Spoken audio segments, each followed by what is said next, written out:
All right, GWS, let's move on to that game on Friday night. This was at Marble Stadium against the Western Bulldogs. Nathan, I just want you to have a look at a bit of this footage here. Yes. This was the coin toss, and I think they made their intentions pretty clear from the get-go, didn't they? There's been some history between these two players, obviously Haynes and Bontempelli. So Leon Cameron really doubling down on the aggression they showed in that final demo, and didn't really work for the Giants. They certainly pushed around a fair bit, but the Dogs got the job done. Yeah, it was really impressive, wasn't it, Brownie? You were there, how well the Bulldogs reacted to it. They only got involved when they were forced to get involved, and there was genuine protection for Bontempelli, wasn't there? That's the Norton hit on Whitfield, which he was cleared for, and so he should have been from the match review office yesterday. Can I just say, I asked Phil Davis about it after the game, and I said, what was Haynes doing, taking the coin toss? He said, oh, no, it's just part of Canelio's leadership, passing down to the next generation. But in the same breath, he said, I did the coin toss last week.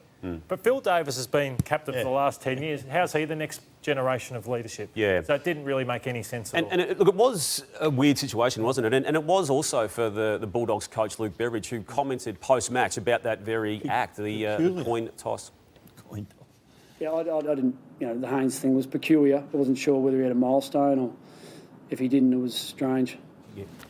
Strange. So the Bulldogs were really good the other night. The Giants, to their credit, they came out and wanted to attack the Bulldogs like they did in the final. And the final, it worked. They got into Bontempelli, and the Bulldogs teammates didn't answer. So this is what happened the other night. And I thought the Bulldogs won every one-on-one contest. Have a look at Ed Richards here. He's behind three Giants players. They either won the contested footy, which is right now, this is a 50-50 ball. But without Ed Richards' run, he's run past two of them. They don't get this ball, and they don't get the second goal of the game. So that was a 50-50 win plus hard running. They go in, they kick this goal, and this is what they did all night. Have a look at this. This is another 50-50 ball, and this was synonymous with the Bulldogs last year and what they did the other night. It was a hard footy to win. They win it again, then they spread from the contest, and they go down. They have a shot at goal from this one, but they don't kick the goal. Again, this is a 50-50 ball, big area of the ground. Who's going to win it? It's the Bulldogs win it again. This is what they did to the Giants. These are all in the first quarter. This set the tone. This is after the Giants come after them. This is after, and then this one, this is just the whole night. There was two players going for the footy.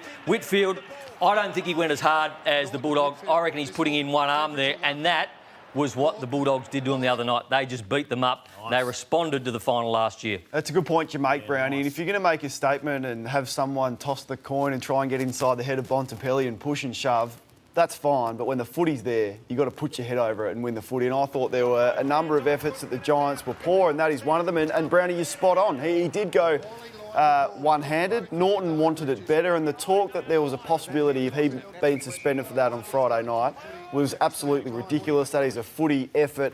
One player went hard, the other didn't, and that's why Whitfield got hurt. Just on the Giants, their ball movement when they're at their best is unbelievable. It was called the Orange Tsunami. They just go in waves. And Bill, what's the most hated kick in footy? The backwards. Thanks, Bill. Maxi Gorn last week we spoke about. Sorry, Bill, we should have scripted. But this is it. Instead of attacking the game going forward, they just played into the Bulldogs' hands by going backwards. So if you've got the ball on the 50 and you end up there, what's the point? This is a captain. Callum Ward, the old captain, Callum Ward, he's gone backwards again. So that's all fine if you can play on. But where does it get you when you're in the same position and you can't play on? So I have to speed this up and have a look at the result and the pressure it puts on a young defender. He drops it. The ball gets out the back to, obviously, Wallace, and they score a goal. And watch Leon Cameron's reaction. But it's on Leon to say, OK, why have we been doing that for so long? And then the captain, Phil Davis, last quarter, I thought, they'll take some risks now. Phil marks this. Where does he look? Straight away. Straight away he goes backwards. His eyes have to be forward of the ball, and suddenly they've given away 25, 30 metres. He's on the last line of defence, and that happens. So they're in serious trouble at the moment, the Giants. I know they had some great players out, but the way they're playing is nowhere near what it was last year, TJ.